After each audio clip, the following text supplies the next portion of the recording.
Hello students, I hope आप लोग enjoy कर रहे होंगे लर्निंग। तो मैं हूं अतुल कुमार, मैं इस अपने ई क्लास में आपका स्वागत करता हूं। आज हम लोग बताएंगे कि वेरिएशन का जो दूसरा पार्ट है, इन्वर्स वेरिएशन क्या होता है। ठीक है, तो इन्वर्स वेरिएशन के बारे में हम लोग पढ़ेंगे। तो देखो, जब हमने कहा कि चीज़ें जो हैं वेरी करती हैं, तो कोई एक चीज़ दूसरी चीज़ पे वेरी करती है।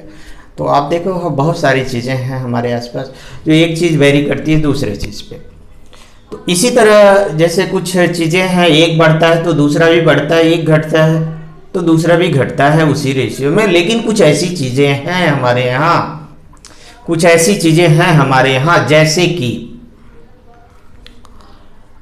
मान लेते हैं आपका कोई खेत है, उसमें आप मजदूर लगाएं, उसकी कटाई करना है, चाहे गेहूं हो, व्हीट हो या सोयाबीन हो या कोई चीज़ हो, उसका आपको कटाना है, हार्वेस्टिंग करनी है। उसके लिए आपको मजदूर लगाने हैं। तो अगर आप मजदूर अधिक लगाते हो तो वह कम समय में कट जाएगा, और अगर कम मजदूर लगाते हो तो वो ज़्यादा देर में कटेगा। इस तरह मजदूरों की संख्या और नंबर ऑफ डेज जो उस काम को करने में लग रहे हैं, ये एक दूसरे के कैसे हैं, इनवर्स वेरिएशन में है। मतलब एक बढ़ रहा है तो दूसरा उसी रेशियो में घट रहा है। अगर हम मजदूरों की संख्या दूना कर दें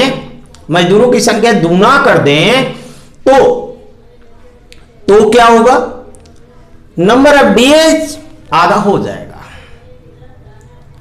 अगर मजदूरों की संख्या आधा कर दें तो नंबर ऑफ डेज दूना हो जाएगा। तो यहां इनवर्स वेरिएशन की केस आती है। क्या आती है? इनवर्स वेरिएशन की केस।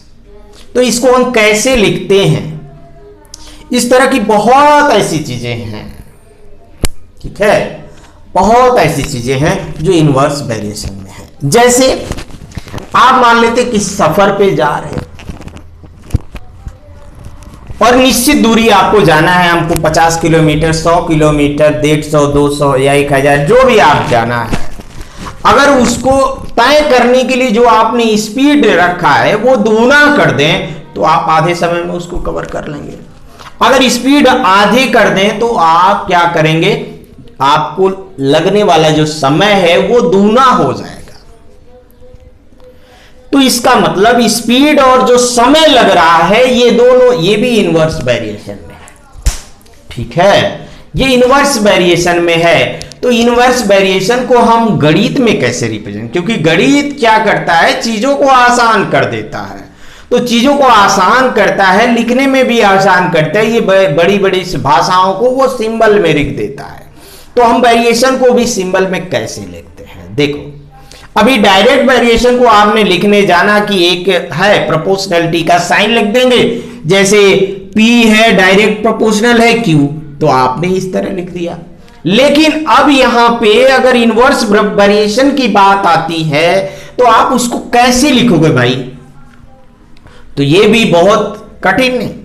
क्या है, आप लिखते हो P प्रपोज, आप जानते हो, जैसे अभी एक फ्रैक्शन ले लेते हैं भाई, जैसे P अपान Q है, तो आप Q जब बढ़ रहा है तो ये टोटल वैल्यू घटती है कि नहीं? अब P बढ़ रहा है, Q बढ़ रहा है तो ये total value P by Q घटती है। अगर ये P बढ़ रहा है तो टोटल वैल्यू बढ़ती है। तो हम इसी का कॉन्सेप्ट का यूज करेंगे। जैसे हम दो चीजें हैं A और B, अगर एक दूसरे के डायरेक्ट प्रोपोर्शनल में है तो A B के प्रोपोर्शनल ऐसे लिख देते हैं। और आप जानते हो, अब हम B को हमें दिखाना है इनवर्स प्रोपोर्शनल। अगर A और B इनवर्स प्रोपोर्शनल में है तो B को हमें घटना दिखाना है, तो इसको हम 1 अपान B कर दें। अब देखो, जब A बढ़ रहा है तो ये टोटल चीजें भी बढ़ रही। A प्रोपोर्शनल का मतलब ये टोटल चीज बढ़ रहा है, ये टोटल बढ़ने का मतलब ये घट रहा है, समझ गए? और ये घट रहा है यानी ये टोटल घट रहा है, इसका मतलब ये बढ़ रहा है। तो हो गया कि नहीं? अब इनवर्स प्रोपोर्शनल A और B में हो गया कि नहीं? अगर A को हमने A proportional to 1 by B लिख दिया तो इसका मतलब A is inversely proportional to B। ठीक है, क्या मतलब हुआ? A इज proportional to b is proportional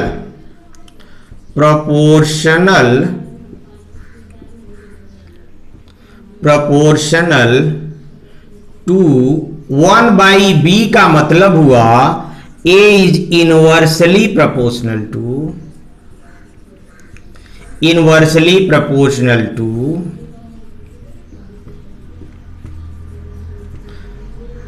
b।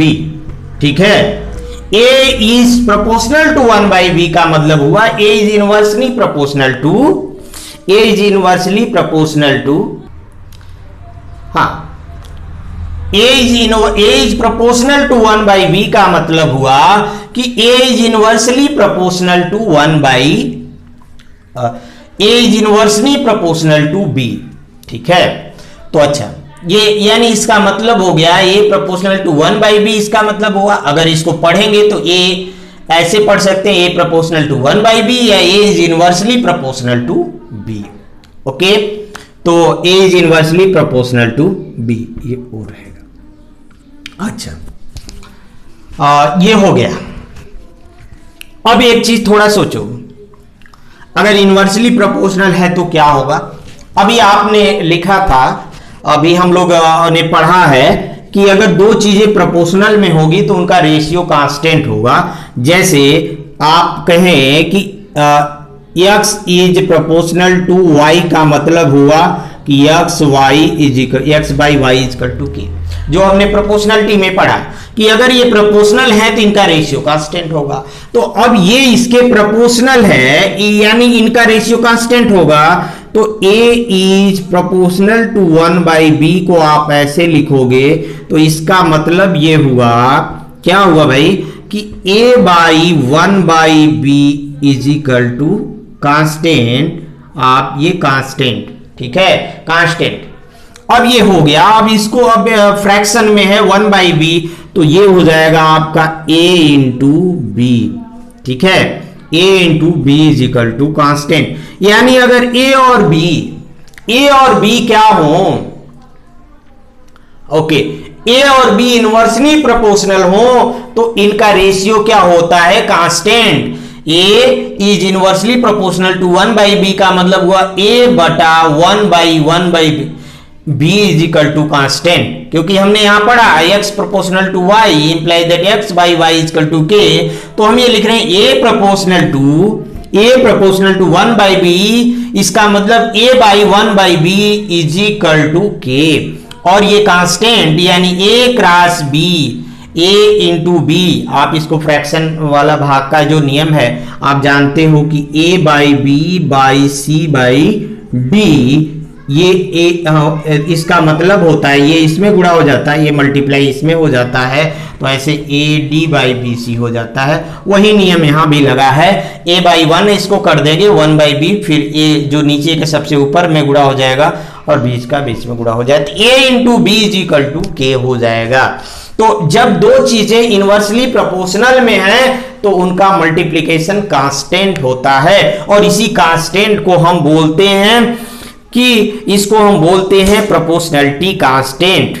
इसको क्या बोलते हैं, इनको इनवर्सली प्रोपोर्शनल बोलते हैं या वेरिएशन कांस्टेंट बोलते हैं। ठीक, ओके, क्या बोलते हैं, वेरिएशन कांस्टेंट। तो यहां पे के हो गया आपका वेरिएशन कांस्टेंट। ओके, ये वेरिएशन कांस्टेंट के हो गया। तो आइए हम लोग ऐसे ही एक क्वेश्चन हम लोग सॉल्व करते हैं और इसी पर आधारित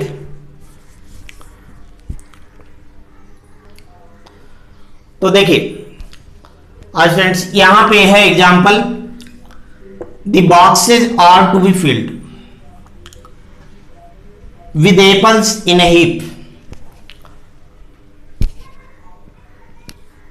हमें बॉक्स में एप्पल को भरना है, समझ गए।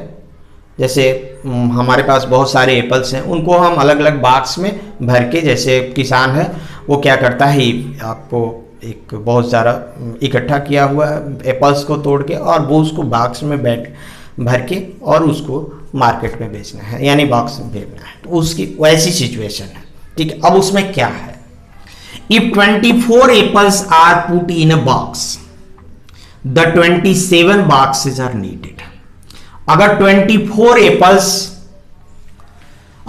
एक बॉक्स में रखे जाते हैं तो उसे 27 बॉक्स की आवश्यकता पड़ती है।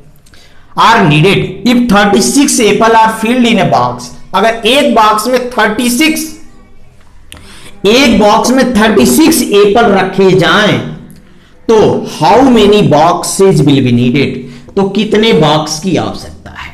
अब हम देखेंगे डायरेक्ट प्रोपोर्शन में है कि इनडायरेक्ट प्रोपोर्शन में है, सॉरी इनवर्स प्रोपोर्शन में। ओके,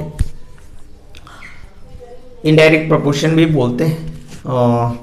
चलो, तो इनवर्स प्रोपोर्शन में है कि यह डायरेक्ट प्रोपोर्शन में, यह चेक करना है हमको। तो सोचो, अगर हम बॉक्स में एक ही बॉक्स में ज्यादा एप्पल रखते हैं तो क्या कम बॉक्स की जरूरत पड़ेगी या ज्यादा बॉक्स की जरूरत पड़ेगी। एक बॉक्स में जब हम ज्यादा एप्पल रखेंगे तो ऐसे ऐसे ज्यादा बॉक्स जो है बॉक्स की कम आवश्यकता पड़ेगी कि नहीं। अच्छा, अगर हम एक बॉक्स में कम एप्पल रखते हैं तो हमें ज्यादा बॉक्स की जरूरत पड़ेगी, यानी एक दूसरे के इनवर्सली प्रोपोर्शनल है। यानी इनवर्सली प्रोपोर्शनल है तो इन दो राशियों का मल्टीप्लिकेशन कांस्टेंट होगा, ठीक है। तो यानी अब ये समझ में आ गया क्या है ये जो है इनवर्स प्रोपोर्शनल है। तो इसके लिए भी हम पहले जो है सॉल्यूशन करने के पहले हम एक टेबल बना लेते हैं, समझ गए। क्या बनाते हैं? टेबल। अच्छा, यहां पे हम लिख देते हैं number of apples in a box. क्या लिखते हैं?